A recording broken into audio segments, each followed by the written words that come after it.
Heyo guys, what's good, what's happening, and what's going on? So it's Friday here. Well, probably not there, but it's here. Nikki was supposed to be coming down, and I can't. Oh, here we go. 1 second. 1 second. Come on. Power honk. You're good? Cool. Anyway, so Nikki was supposed to come down today, but she's not coming down today. I figured this was going to happen. It's Family Day weekend here in Canada. When you work for a resort, Family Day is the busiest day, and they need her on site, so there's no way in heck she can come down. She was supposed to come down yesterday. She was going to work till noon and then leave, and she didn't get off work until like last night at 7. And I was like, well, don't drive down tonight. Like, I didn't want to drive down last night because it's dark, and we had all that rain, and this morning I woke up to minus 31 Celsius. So that right there means the roads are skating rinks. The Bay today actually posted a picture of some kid ice skating on the roads, and I thought that was kind of funny because it pretty much was. So yeah, I told her, I said, don't come down at night. You're just running the risk of getting hurt. Stay home tonight, come down tomorrow. And then we got talking about it afterwards, and she's like, oh, and they're all mad at me because I'm leaving. And it's a busy and all that. And I said, you know what? Like, she's coming down next weekend for our mutual friend Clifford's concert. I'm like, why don't you just stay there this weekend, put in the time, make your bosses happy, and come down next week instead of going to work, because she had to go to work today to do stuff. So she went into work today. She's probably going to be there till 7 o'clock tonight again, and then she'd probably end up going into work tomorrow. I told her, I said, just stay there. It's a busy weekend. Do what you got to do, and then next weekend, come on up. Well, next weekend she's coming into town actually a lot earlier than anticipated. She'll be here on Wednesday.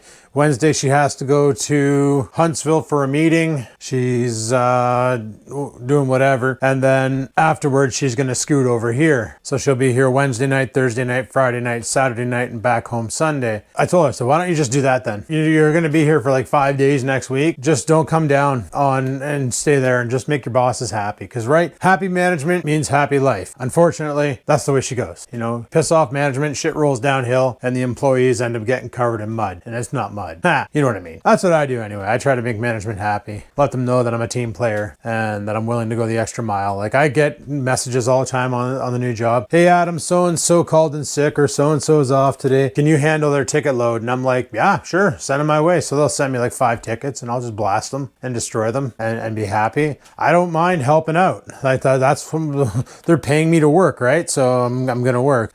In her case though, and in her defense, it kind of sucks because she did ask for the weekend off for Thursday, Friday. Well, she asked for Thursday till noon, work till noon, and then Friday, Saturday, and Sunday off, or Friday and Saturday off, sorry, so that she can come up here Thursday, Friday, Saturday, leave early Sunday morning, get back and get to work for 2 till close. And it was approved. And now they're making a big fuss about it. Like, that's kind of bullshit in my mind. Like, if you're approved for a holiday and then they realize they screwed up, it's up to them to own up to it and figure out how to fix it, but whatever. It's fine. It's fine. It's fine. So I told her, I said, just go to work, do what you got to do, make them happy, everything will be all right. Next weekend you're here for like 5 days, we'll be cool then. It'll be cool. So I was reading through the comments and a lot of you guys mentioned, Adam, bro, your treble hooks you're looking for, they're in the saddlebag of the bike. They're in the saddlebag of the bike. And I got to thinking, I'm like, you know what? They're probably in the saddlebag of the bike. I don't know why I would have brought them with me for fishing out in when I did the cycle catch clean cook. But now I'm questioning if they're in the saddlebag of the bike, because that was one spot I couldn't check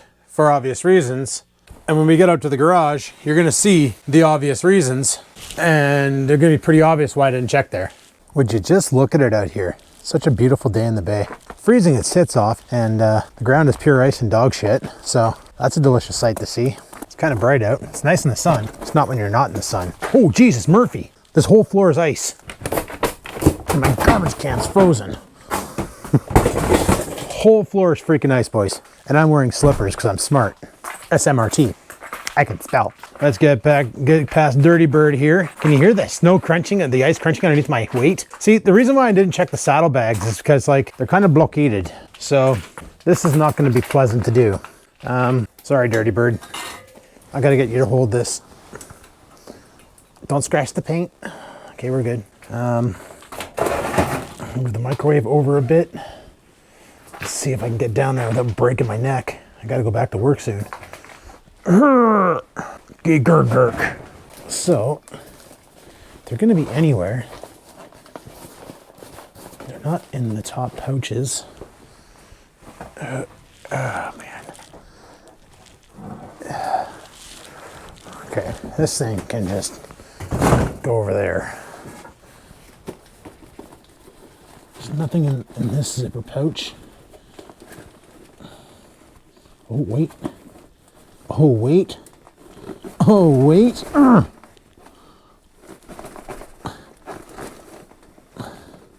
What's this? That's my bike lock. Oh crap.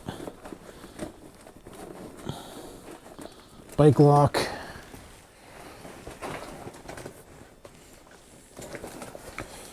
What's in here? There's nothing in here. Just a broken zipper.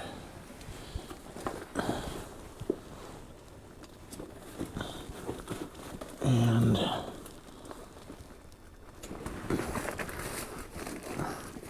there's nothing in there. Nope. Saddlebag is empty. Nothing in here. This is my bike kit. My air pump that doesn't work. Chain oil that I barely apply. And this is where I store the battery. Oh, that's where the other battery went. Cool. Gotta bring that in the house and charge it. Hopefully it didn't friggin' demolecularize or whatever. Auxiliary bag. Okay, can confirm they're not in the saddlebag. I gotta try and get out of here without kicking my own ass. Ooh. Okay, so we confirmed not in the saddlebag. I honestly don't know where else I could have put them because I just don't know. I figured, I didn't think I would have brought them with me because when I did the cycle catch clean cook, I used mainly Senkos and I brought some flukes, a couple jigs. I didn't bring too much with me.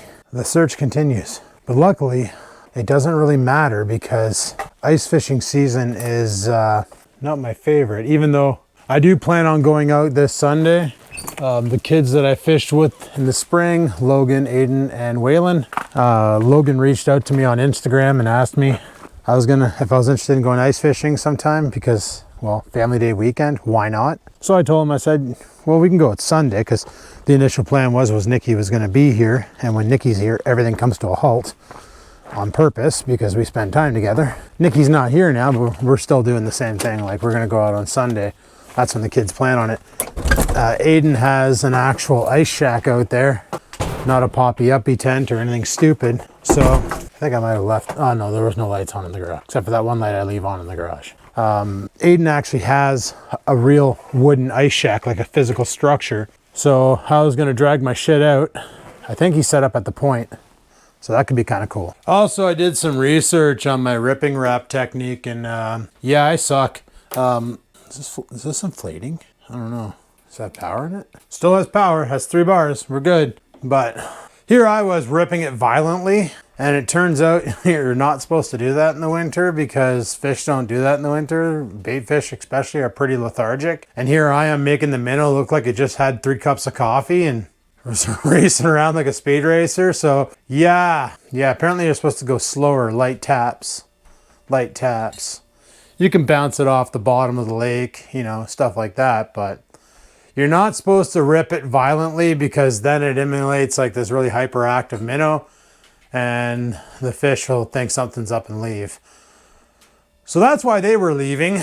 Probably the same with my minnow strat on the jig. They probably saw it and were like, wow, this guy's full of energy. I don't want to deal with this. You know, you can rip it somewhat violently to bring them in, but then when you bring them in, slow it down and just tap, tap, tap. So on Sunday, like right now it's it feels like minus 20 out.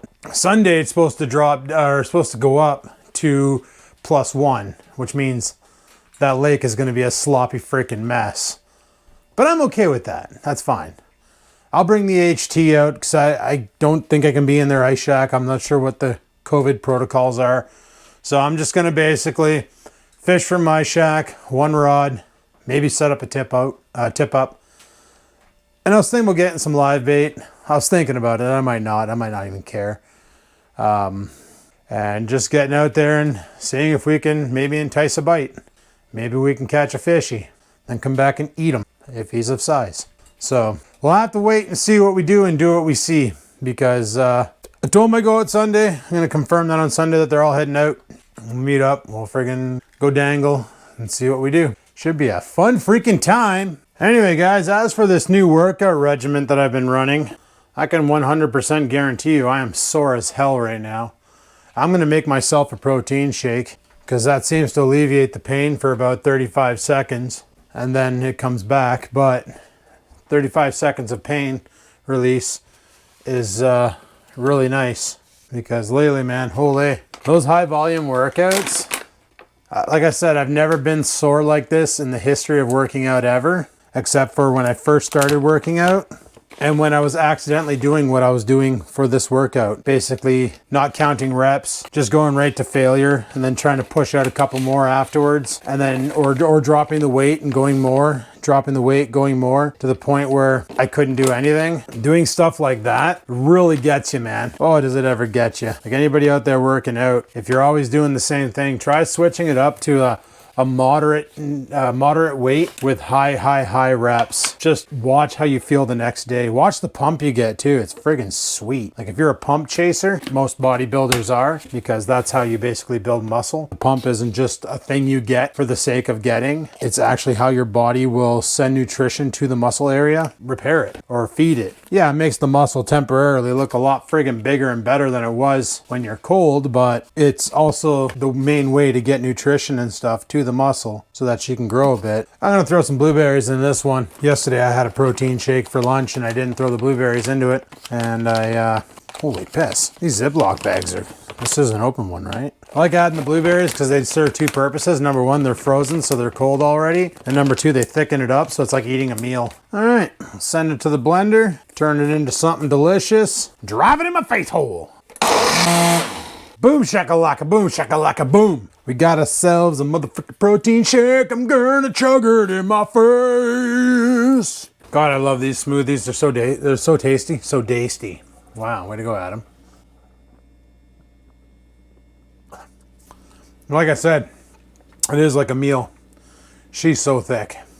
There we go. Shaker cup clean, tummy nice and full. Good enough, good stuff. On a previous vlog, somebody was commenting on Oreo's honking, saying that it could be, I brought Oreo to the vet. He's been checked out. The vet said small dogs, when they reach this age, they get what's known as a collapsed trachea. I've talked about it before in the vlog. Basically, his windpipe closes up, he starts honking, it reinflates. He's got a weakened trachea. All small dogs get this apparently. They just start honking and then he'll make out one big cough and he's good to go. She's already checked him for worms. Like I had to bring a piece of shit in with me for her to like put it under the microscope. God, I'm glad I don't have her job. Mind you, she probably makes more than I do, but whatever. He's fine. He has no form of worms, heartworm, nothing like that. Everything checks out. One of the and she's like, there's no way he could have hookworms with the way he was bouncing around the vet's office. Like he was just so full of energy. Usually if a dog has hookworm, they'll eat food and the hookworm will absorb a lot of the nutrition, leaving the dog feeling lethargic, kind of lazy, laying around all day. Well, Oreo lays around all day because I'm working. He's got nothing better to do, so he just sleeps. But when I'm down here and when I got him going and he goes. The honking is literally his trachea. It's collapsing. So he reinflates it and he's good to go. Like I said, there is an operation you can get when the dog is that old. They don't recommend it because chances are once you put them to sleep to do the operation, they're not going to wake back up. So she's like, he's an old dog. Like his insurance ran out because he's an old dog. He's no longer insured. It's the way she goes. All in all, the honking is something we're just going to have to freaking deal with, I guess. So, and I question if it's because how dry the air is in this house, because even sometimes I'll just start honking. Well, I cough because it is freaking dry in this house. In the winter, it's really bad because my furnace has this thing built into it called a little giant, which when it cycles the air through the air intake, and then it pumps it back out in heat. It takes moisture out of the air and it pumps it into the same hose that my washer drains into. Because of this, it's really, really freaking dry in this house in the winter. Like I get dry skin, I get itchy. Moisturizing is a thing. I use a moisturizing soap now and the itching has gone down a lot, but I got dry spots all over me. It's pretty bad. And it's only in the winter time that this happens. Come spring and summer, we'll see how he is. When the humidity kicks in, he might not honk as much. But it could also, like I said, the vet did say collapsed trachea feels like what it is. Because he'll do certain movements, like he'll do a cat stretch, like where he stretches right out, and he starts honking because I think he's collapsing his trachea. And then he's got to fix it. He fixes it. He's fine. That is what it is. So that's something we're just going to have to frickin' deal with, I guess. Something we're just going to have to frickin' deal with. So, as for spring, summer, can't wait for this shit weather to stop so the snow can clear, because I'm going to be setting up a time and a date to get the Trans Am in, because we need to put new, we got to fix that front end. That front end is wandering way too much. So I know a couple mechanics that said that it's definitely the front links. They go bad on those cars way too quick. They asked me when was the last time I had the front end inspected, and I said, well, probably around 2013. Probably before that. I think it was before that. I know I got a whole new front end for it, ball joints, tie rods, and control arms, or not control arms, the links. I had that all done back in like 2010. And I know it set me back about $400. Now with inflation, it's probably going to be like $800. They're like, yeah, chances are you're, oh, what the hell did he call them? Not the grommets. The seals, I guess. The seals are gone. He said they use a rubber seal and they wear out over time, and then they travel. The links travel. He's like, what's it like? I'm like, well, when you're driving down a regular, like a back road, it goes straight. It's fine. I said, but when you're driving down a road that's been driven on by heavy trucks, like for instance, Trout Lake, the tires will wander to the pots, like to the divots where the big tires are. And he's like, yeah, that's definitely your front links are shot. He's like, you need to get those. He goes, it won't cause a problem. It just makes the car just that much harder to drive. And I'm like, yeah, it does. It's kind of annoying. You're white knuckling the whole damn time. So we're going to get that done. Something else I want to do to the car is having just front speakers in it, because I like listening to music when I drive, when I go out for a cruise, sucks. So I thought those friggin' JBLs that I had in there were actually really good. Turns out they were blown from the factory. I bought them off of eBay from some Shylock and they're shot. So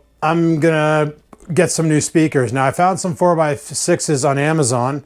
They're Pioneer, which I've never had a problem with Pioneer in the past. They're 4x6s, so don't expect a lot of thumpa thumpa thumpa. It's gonna be a not even, it's gonna be like, but whatever. It'll give me more sound. It'll give me a rear channels, so it should fill the car with more sound, make me happier anyway. And on top of that, there's some other quality of life things I want to fix, like the hood struts.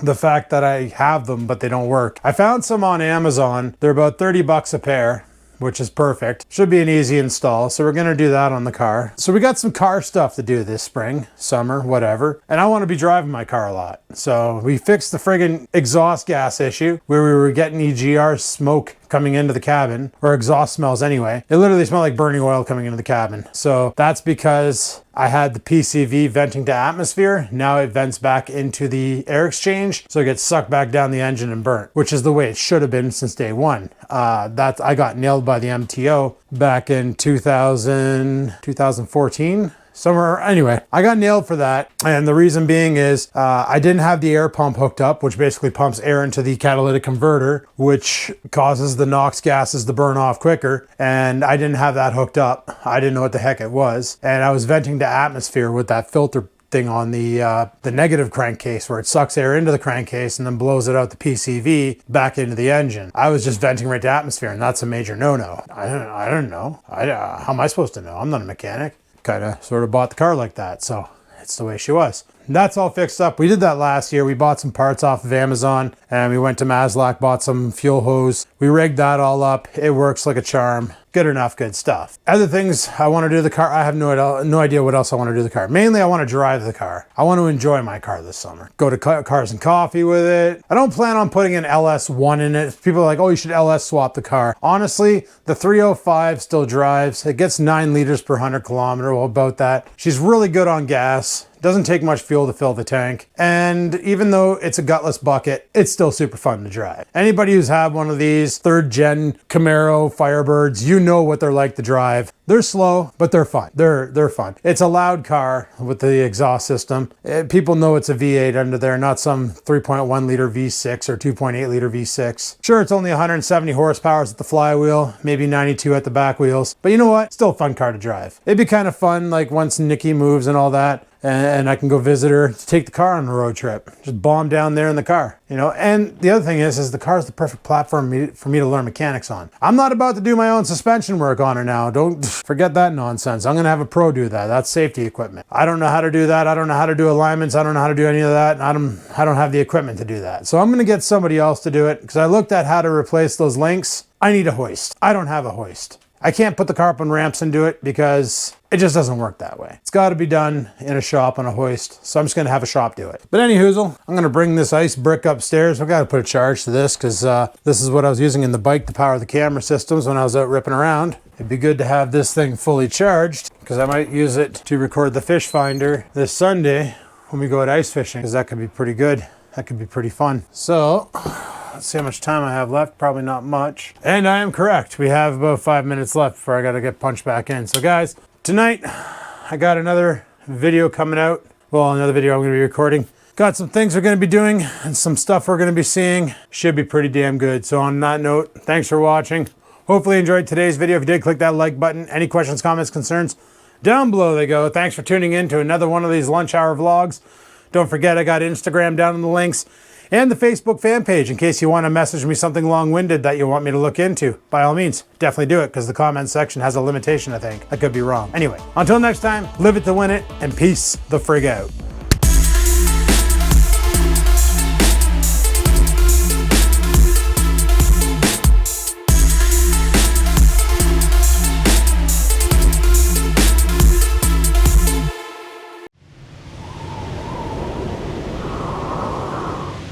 Sit, stupid, sit. Good dog.